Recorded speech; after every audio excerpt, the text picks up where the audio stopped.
Bonjour à toutes et à tous, je suis très heureuse de vous retrouver pour cette nouvelle saison de Business Africa, votre magazine de l'économie et de l'entreprise. Et comme vous le savez, aujourd'hui encore 100 000 francs CFA, 150 € à gagner en fin d'émission avec le jeu Business Africa. Mais tout de suite, voici les titres. L'accès à l'eau pour tous, c'est un rêve que le Sénégal s'apprête à réaliser. Je viens de loin. Je suis obligée de marcher longtemps parce que j'habite dans les maisons là-bas, à plus d'1 kilomètre. Comment arriver à industrialiser l'Afrique? Les défis sont là, mais ils ne sont pas insurmontables. Vous ne pouvez pas parler de l'industrie ou l'industrialisation, comme vous dites, sans penser finalement pourquoi plus de 38% de nos jeunes Africains veulent quitter l'Afrique. Les matières premières et Londres, c'est toute une histoire faite de cacao, de sucre et de métaux. Londres, c'est quand même très spécialisé sur certaines commodities. Je pense cacao et sucre, par exemple. Ça, c'est surtout ici, et c'est des histoires historiques. L'accès à l'eau potable demeure un combat de tous les jours pour certaines communautés du continent. Pourtant, des pays réussissent à sortir leur population de ce tracas au prix d'investissements massifs, mais avec un véritable progrès social en contrepartie. Exemple au Sénégal, où l'accès à l'eau potable en milieu rural est passé de seulement 60% de la population en 2004 à 91% aujourd'hui. Le pays espère en finir avec les pénuries d'eau en 2021. Nous avons été voir comment il s'y prend. Regardez.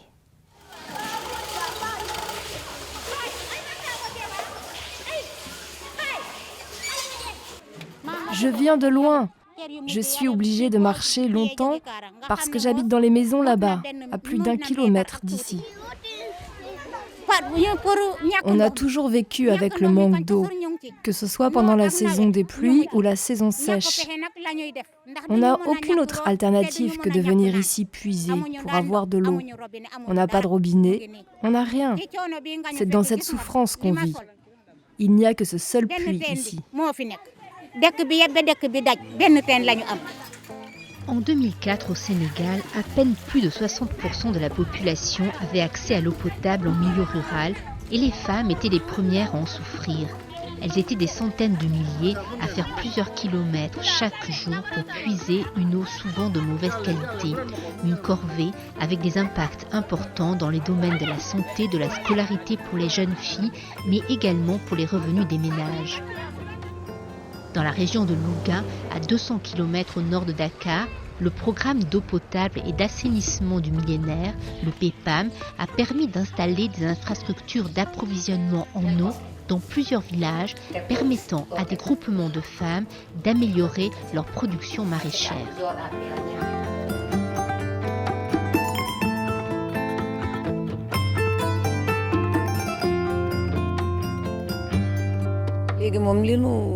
Il y a plusieurs groupements de femmes qui exploitent un même périmètre.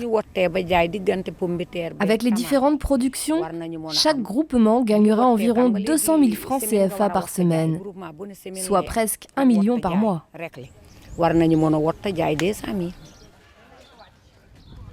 Chaque association est composée d'environ 200 femmes. Une meilleure disponibilité de l'eau permet à des groupements de femmes d'améliorer les rendements de leur périmètre de manière significative. L'ensemble des productions ainsi que les revenus générés par la vente sont équitablement partagés entre les membres. Le projet nous apporte des légumes, des vitamines, c'est déjà très important. Il nous permet d'être presque autosuffisants en nourriture. Ensuite, ce qui reste, nous le vendons, ce qui nous permet d'avoir un peu de revenus pour satisfaire aux besoins de nos familles. Et si jamais nous avons besoin d'argent supplémentaire, on peut désormais emprunter au groupement. Les sous-programmes du PEPAM financés par la Banque africaine de développement concernent plusieurs zones rurales sénégalaises, avec un financement total de plus de 57 milliards de francs CFA la banque se place en tête des bailleurs de fonds intervenant dans le secteur de l'eau et de l'assainissement en milieu rural au Sénégal. Un programme qui se poursuit encore aujourd'hui avec des impacts positifs sur la vie quotidienne des ménages et des populations. Le projet consiste à réaliser des ouvrages d'alimentation en eau potable et d'assainissement, notamment avec la mise en place de branchements particuliers et de latérines familiales, mais aussi de renforcer la gestion de l'eau en milieu rural avec la mise en place des azuforts, avec aussi un grand volet sensibilisation et puis un volet renforcement de capacité des acteurs et notamment des femmes. Nous avons fait des évaluations finales avec ce programme pour commencer à mesurer les premiers effets et on s'est rendu compte que, par exemple, pour les femmes, le temps de puisage de l'eau a été réduit presque de 60 à 70%. Ici, dans le village de Batar, le programme est achevé depuis près de 4 ans. Un château d'eau a été construit. Il permet d'alimenter 32 villages, soit par des bornes fontaines publiques, soit par des connexions privées. Ici encore, ces aménagements sont publicités.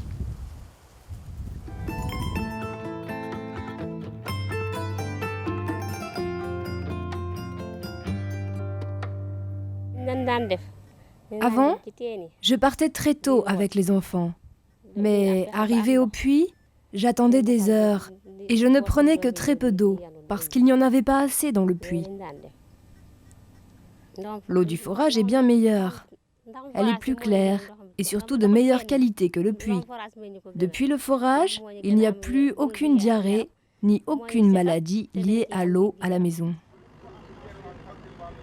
Le projet a atteint environ 800 000 personnes en milieu rural, soit presque 6% de la population sénégalaise. Et certaines infrastructures existent depuis plusieurs années. Leur gestion a été déléguée à des associations d'usagers, les ASUFOR, dont plus de 500 ont été créées et mises en place. Elles sont chargées d'assurer la distribution de l'eau, l'encaissement des paiements et, comme ici, des petits travaux de maintenance. Notre ASUFOR est structuré autour d'un bureau et d'un comité. Le bureau est composé de 9 personnes, dont 3 femmes. À la fin du mois, nous encaissons les paiements et nous payons le conducteur et les autres salariés. Nous achetons du gasoil et le reste de l'argent est déposé à la banque par notre trésorier. Si la pérennité des infrastructures est assurée par les associations d'usagers, il reste encore des communautés sans accès à l'eau et à l'assainissement. Mais des projets d'envergure sont en cours. Par exemple, la 3e usine de traitement de Keur Momar et l'usine de dessalement des Mamelles. Le Sénégal compte sur ces 2 opérations pour mettre fin aux pénuries à l'horizon 2021. Direction maintenant Abidjan où viennent de se dérouler les assemblées annuelles 2020 de la Banque africaine de développement. L'événement virtuel, pour la première fois de son histoire, a vu la réélection pour 5 ans du président Akinwumi Adesina. Il s'est montré particulièrement engagé à la reconstruction du continent après la pandémie de Covid-19, la plaçant sous le signe de l'unité des Africains. Regardez son message aux participants. We are together.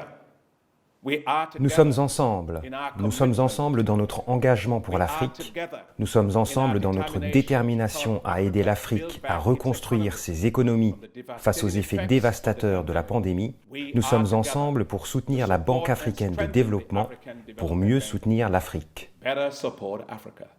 Akinwumi Adesina a aussi rappelé que pendant la crise, la banque a mis ses ressources financières à la disposition de ses 54 États membres. Nous avons été réactifs, jouant notre rôle de contre-pouvoir dans la limite du possible, en tenant compte de nos limites prudentielles. Dès mars, la banque avait réussi à mobiliser 3 milliards de dollars grâce à une obligation sociale émise à la Bourse de Londres. Et en avril, un mécanisme de réponse rapide au Covid a mis 10 milliards de dollars à la disposition de ses États membres. Pendant ce temps, la situation au Mali continue de préoccuper la CEDEAO. La communauté économique des États d'Afrique de l'Ouest avait fermement condamné le renversement de l'ex-chef d'État Ibrahim Boubacar Keïta par des putschistes militaires le mois dernier, entraînant la fermeture des frontières. Depuis, l'ex-président a été remis en liberté et les sanctions sur les flux financiers imposés au Mali par la CEDEAO ont été allégées. Mais la junte en place affirme vouloir se maintenir au pouvoir pour une période de transition de 3 ans. Professeur Mutula Olasupo, vous êtes le directeur de l'Institut du leadership de la paix et des études de développement à l'Université d'Abuja au Nigeria. Merci de nous rejoindre sur Business Africa pour parler de la stratégie de la CEDEAO au Mali. Les membres de la CEDEAO semblent en quelque sorte divisés sur la situation au Mali. Quelle est votre analyse du front uni dont ils ont fait preuve jusqu'à présent ? Au départ, il y avait une division parmi les membres de la CEDEAO. Seuls le Niger, le Nigeria, le Ghana et la Côte d'Ivoire étaient à l'avant-garde pour s'assurer que la paix soit rétablie au Mali. Mais plus tard, les autres membres africains de la CEDEAO ont réalisé que la crise au Mali pouvait en fait s'étendre et pourrait dégénérer dans divers pays d'Afrique de l'Ouest. N'oubliez pas que le Mali est limitrophe de plusieurs pays d'Afrique de l'Ouest.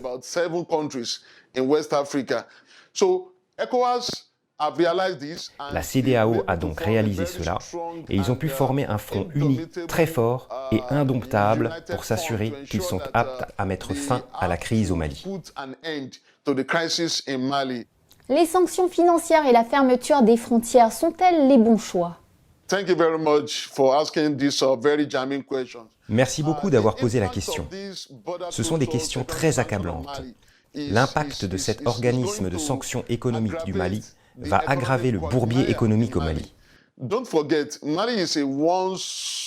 N'oubliez pas que le Mali est une économie à source unique. C'est un pays mono-économique. Ils dépendent uniquement de l'exploitation minière. Ce principal survivant économique est basé sur les transactions commerciales avec d'autres pays africains. Donc, si cela est arrêté, cela signifie qu'il y aura des difficultés économiques pour le peuple malien. Et n'oubliez pas que l'un des problèmes majeurs qui a conduit à cette crise est le problème économique, qui a été alimenté par des corruptions généralisées, une pauvreté extrême et un conflit prolongé.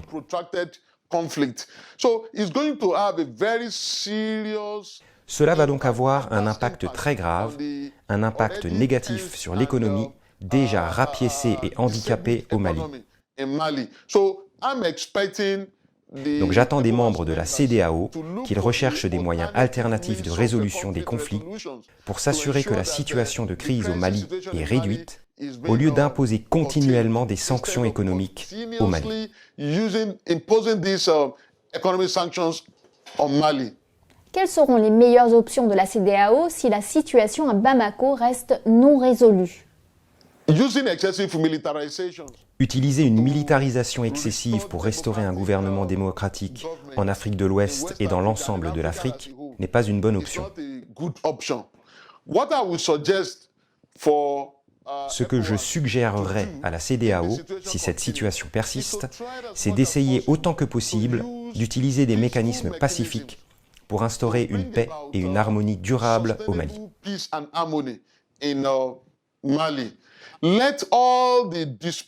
Faisons avec tous les disputants. Je parle de tous ces rebelles, des groupes rebelles.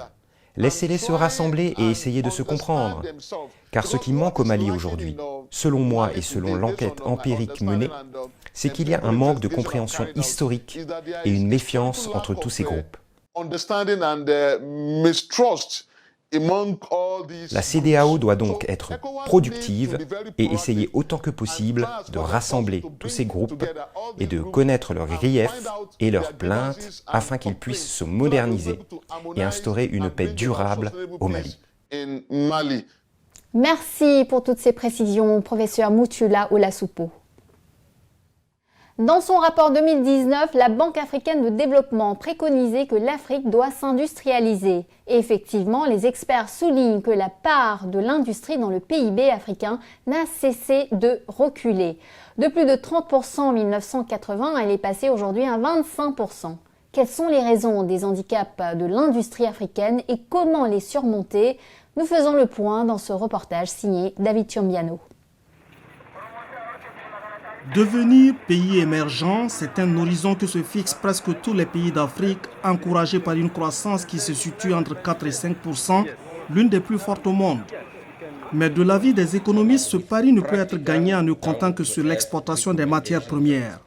Seule l'industrialisation et ses effets d'entraînement peuvent générer plus de profits et d'emplois sur le long terme.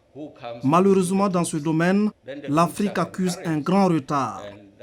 Il y a la partie des mines que nous transformons, il y a la partie des constructions, et la partie de la transformation.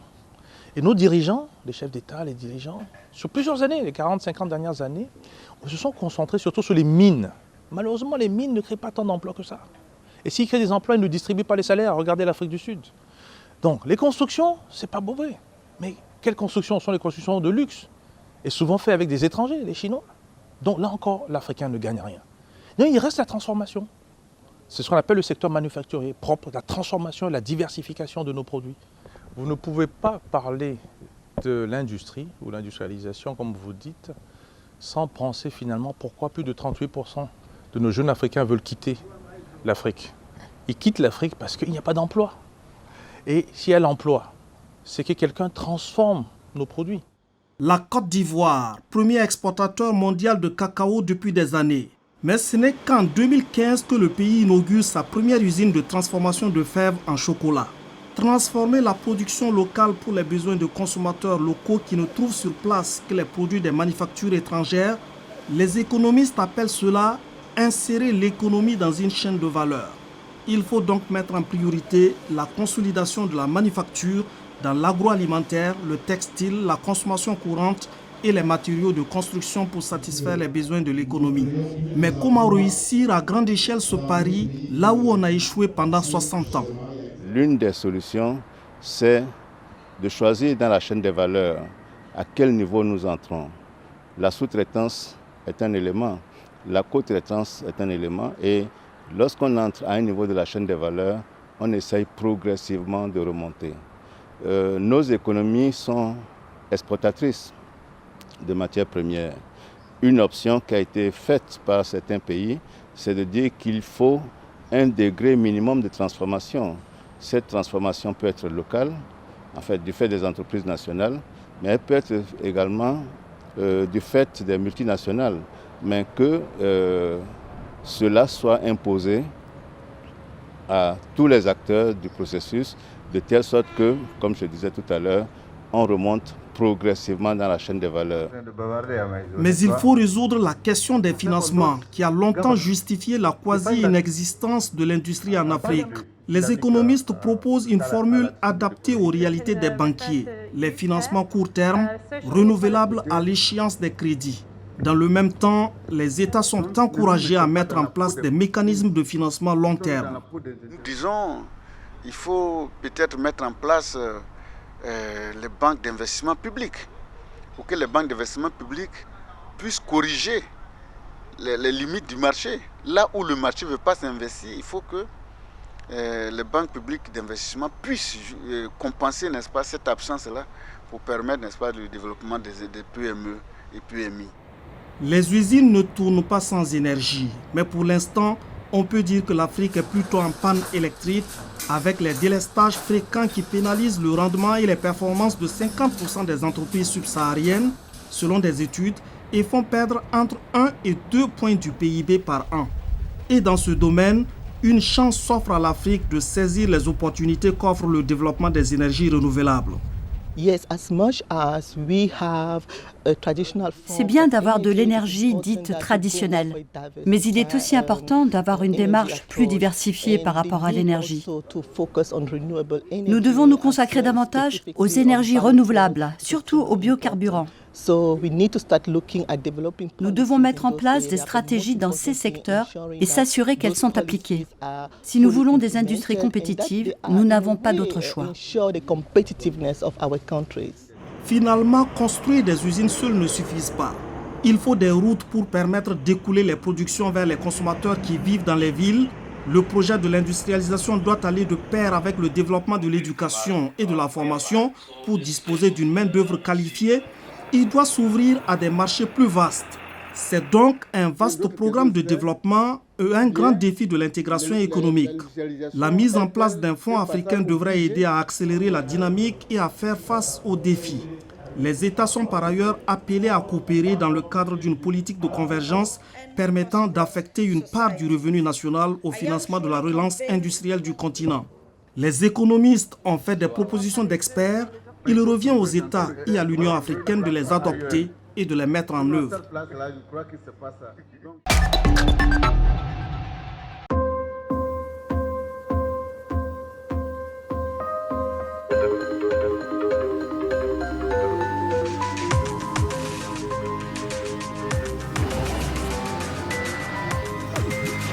Se mobiliser, réinventer, continuer à avancer. Nous sommes à vos côtés.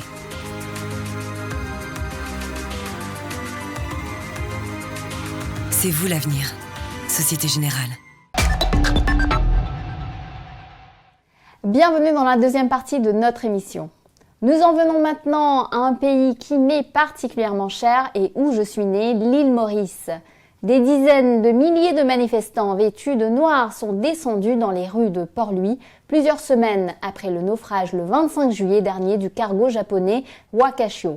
Le vraquier japonais contenait 3800 tonnes de fuel et 200 tonnes de diesel et les effets de la marée noire sur les espaces protégés, la faune et la vie économique des populations pourraient être considérables. Rappelons que les manifestants demandent l'ouverture d'une enquête sur la mort d'une quarantaine de dauphins trouvés à proximité du site du naufrage. Un Africain sera-t-il bientôt à la tête de la Société financière de financement, la SFI, la filiale de financement du secteur privé de la Banque mondiale? À moins que cela ne soit une Africaine. L'économiste camerounaise Vera Sangwe est en lice pour la présidence de l'institution dont elle a dirigé le département Afrique de l'Ouest et Afrique centrale. Face à elle, l'Ivoirien Thierry Tano, ex-directeur général d'Ecobank et ex-président adjoint de la SFI. L'un ou l'autre pourrait succéder à partir d'octobre au Français Philippe Leouérou. Et justement, le niveau des prix des matières premières africaines qui a souffert de l'impact du Covid-19 est scruté avec beaucoup d'attention à Londres. L'Afrique des matières premières et la capitale britannique ont une longue histoire commune. Cacao, sucre et métaux du continent sont parmi les matières premières quotidiennement échangées dans la City. À commencer par le London Metal Exchange qui sert de référence au marché mondial des métaux. Laurence Soustras nous en dit plus, regardez. Une fin de semaine comme une autre à la City de Londres. Mais dans cet immeuble, on est encore très loin du week-end.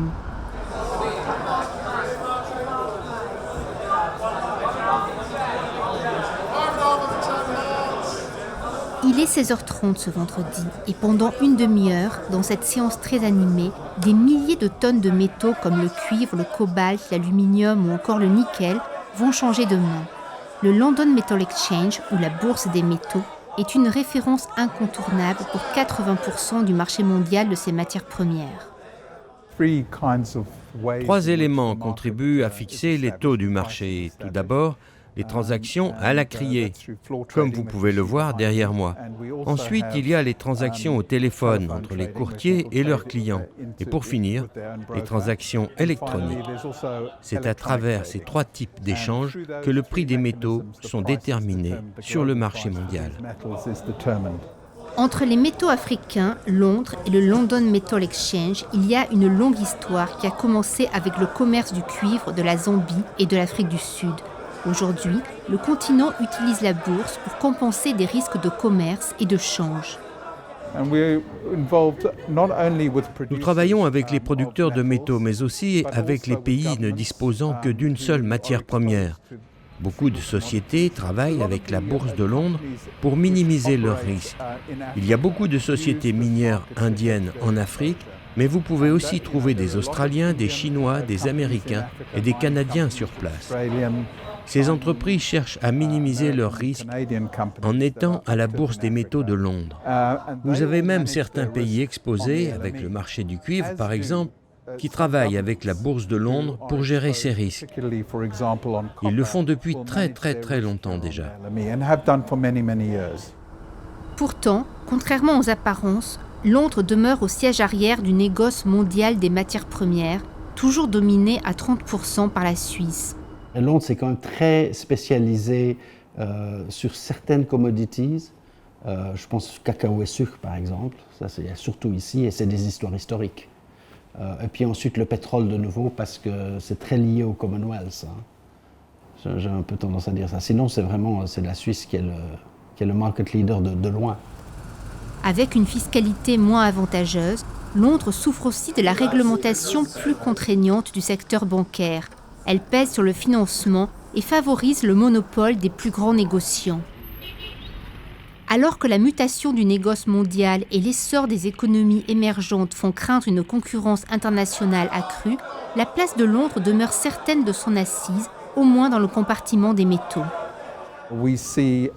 Notre part de marché augmente et la fluidité des transactions ici à Londres est un facteur qui contribue à donner les meilleurs prix pour les commodités. La concurrence ne nous fait pas peur.